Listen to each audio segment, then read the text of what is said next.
ебануться беспилотник летает.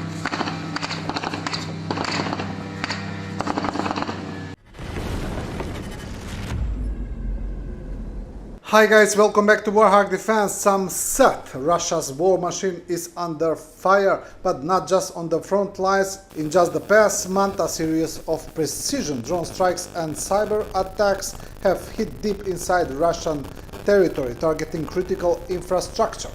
On July 22nd, drones struck the Novokubishevsk petrochemical plant, one of Russia's bigger producers of explosive raw materials.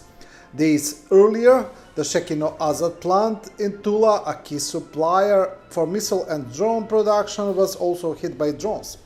These strikes aren't random. They are systematic, strategic, and aim at the heart of Russia's industrial war effort. On the night of July 22nd, the Novokubishevsk petrochemical company was attacked in Russia. This is one of the largest Russian enterprises in the field of gas processing and petrochemicals, according to the head of the Center for Countering Disinformation, Andriy Kovalenko. According to the governor of the Samara region, Vyacheslav Fedorishchev, in the morning, drones allegedly tried to attack one of the industrial enterprises in the region. According to him, all drones were destroyed by Russian air defense forces. There were no casualties or damage, Fedorishchev assured. He also said that mobile internet was temporarily restricted in the region, explaining that it was for security reasons. According to the head of the region, such measures help the military to suppress enemy UAVs more effectively. The attacked plant is the Novokubishevsk petrochemical company, one of the largest Russian enterprises in the field of gas processing and petrochemicals, which is part of the production chain of the aggressor country's military-industrial complex. The company produces raw materials for explosives, benzene, phenol, acetone, alpha-methylstyrene, synthetic ethyl alcohol, and para-tert-butyl-phenol. These components are used in the production of TNT, hexogen, tetryl, and other types of explosives. They are also used to equip artillery shells, aircraft bombs, cluster munitions, and rockets, he explained. According to Kovalenko, the annual processing volume at the plant reaches about 1 million tons. On July 17th, unidentified drones attacked the Shekino Azot chemical plant in the Tula region of Russia. The company produces substances used in the production of missiles and drones.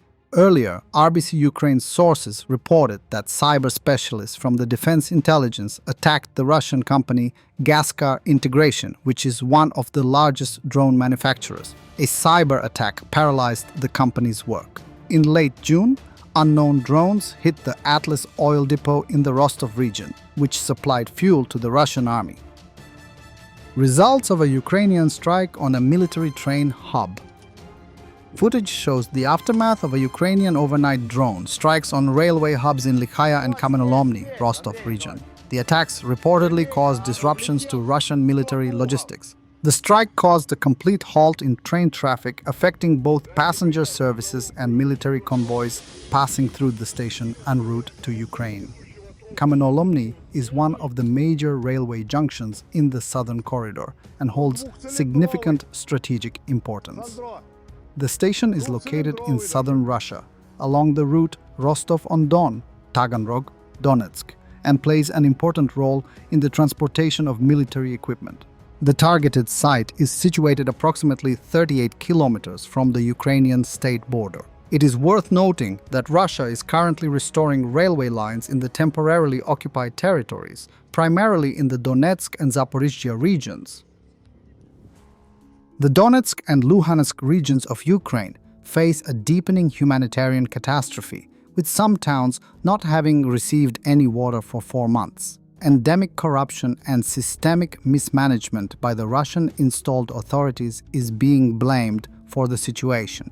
As previously reported, much of Russian-occupied Ukraine is facing drastic shortages of water due to a combination of destroyed infrastructure, which is particularly affecting the south, and a lack of repairs and investment elsewhere. A resident of Donetsk writes, In Donetsk and Makivka, everything with water is a complete disaster. Translating from officialese into Russian, there will be no water at all, survive as best you can. And this has been happening for the 4th year. The next stage is an outbreak of epidemics of intestinal infections. The leadership of the Republic reports upwards how wonderful it is we build Donbass together. Ambitious projects of new Vasyuki, an airport, business-class residential complexes, industry, etc. But there is no water.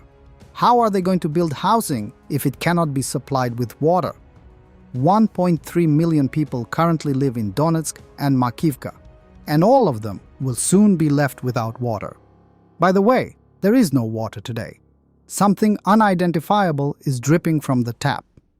Another resident writes, "Since 1st July, even in the city center, water has stopped being supplied to floors above 3 to 4. There was no clear information from the authorities. How to take care of the elderly, children, and just yourself is not very clear. If there is an elevator in the building, you can carry water from the basement. But without one, this is an impossible task for the elderly. Yesterday, they announced the transition to a water supply mode of every other day, or once every 3 days for 4 hours, and this is in a city of 1 million. Hands are simply dropping. People are extremely irritated. It turns out that the advertised Donbass water pipeline does not work at all. Why are there constant reports about the restoration of the airport, the construction of high-rise buildings and other important but untimely at the moment objects if, in fact, the city is on the brink of epidemics and other cataclysms? Many, including those who have remained in Donetsk since 2014, are starting to think about moving as the winter promises to be simply terrible. All this against the backdrop of the absence of any coherent information from the Republic's leadership, only the ever-current repetition of the water blockade and the complete absence of information about any prospects for solving this problem. If local authorities are not coping, maybe it makes sense for the federal government to take on the problem. You can't always say in reports that everything is fine. You need to voice the reality, no matter how bitter it may be. Outside Donetsk city, the problem is even worse. Some areas of Donetsk have not seen water for 4 months. A schedule of supplying it every 3 days has been introduced, and even that is not a fact that it will be observed. Water delivery must be ordered several days ahead. There are not enough vehicles. Zuyevskaya thermal power plant is on the brink. The water level for cooling the TPP is falling. We may be left without electricity. Agriculture is on the brink. There is not enough water. The vaunted branch from the Don is breathing its last, if it works at all, but they are going to restore the airport, build parks, change curbs. What is the point of all this if there is nothing to wash with or even flush the toilet? What kind of increase in demographics is there when there is nothing to bathe one child with, and it is hot outside, and there is silence everywhere? The media are silent. People write to the president's website. These letters are sent to Donetsk, a vicious circle. The situation is equally bad in the Luhansk region, where a resident says they write a lot about Donetsk and the DPR and the water situation. There is silence about the LPR. Local channels are trying to give out something, but it doesn't go beyond the LPR. Alchevsk. No water for 19 days. Perevalsk. No water for 19 days. And no one cares about us. All appeals are returned to the local authorities, who in turn do nothing at all. We are on the verge of extinction. Yulia Skubayeva says, there is no water in Donetsk again. People are standing with buckets, collecting rainwater. There is turbid liquid in the pipes, and the schedule says water once every 3 days. Without water, people in Donetsk are using plastic bags as toilets and throwing them out of their windows. In Donetsk, there is water once every 3 days. There is no way to flush the toilet. It is now common practice. Donetsk residents put a small bag in the toilet. And then, if they are normal, these bags go into the trash. If they are not, they throw them under the windows.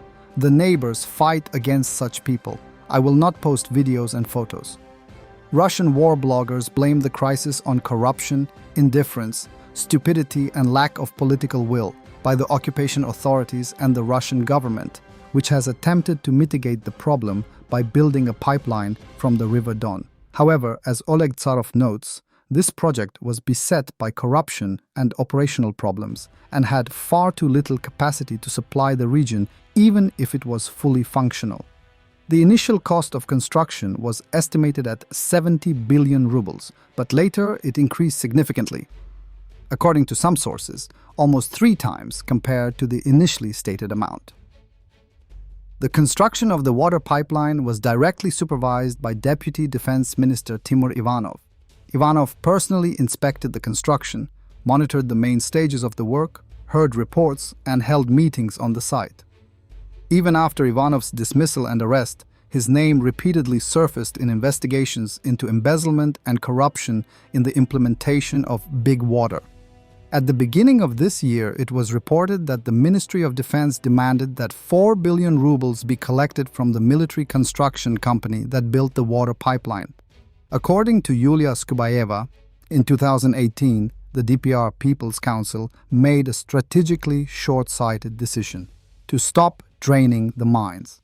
The result is not just flooded mine workings and man-made soil degradation, but also the loss of unique sources of industrial water. In the conditions of war, blockade, and destroyed infrastructure, this is a criminal omission. Today's water shortage is the result not of a natural disaster, but of administrative negligence and corrupt impudence.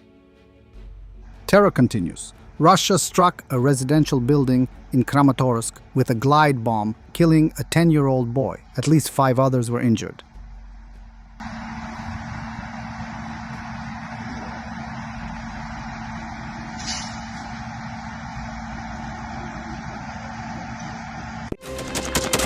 Thanks for watching, and don't forget to subscribe.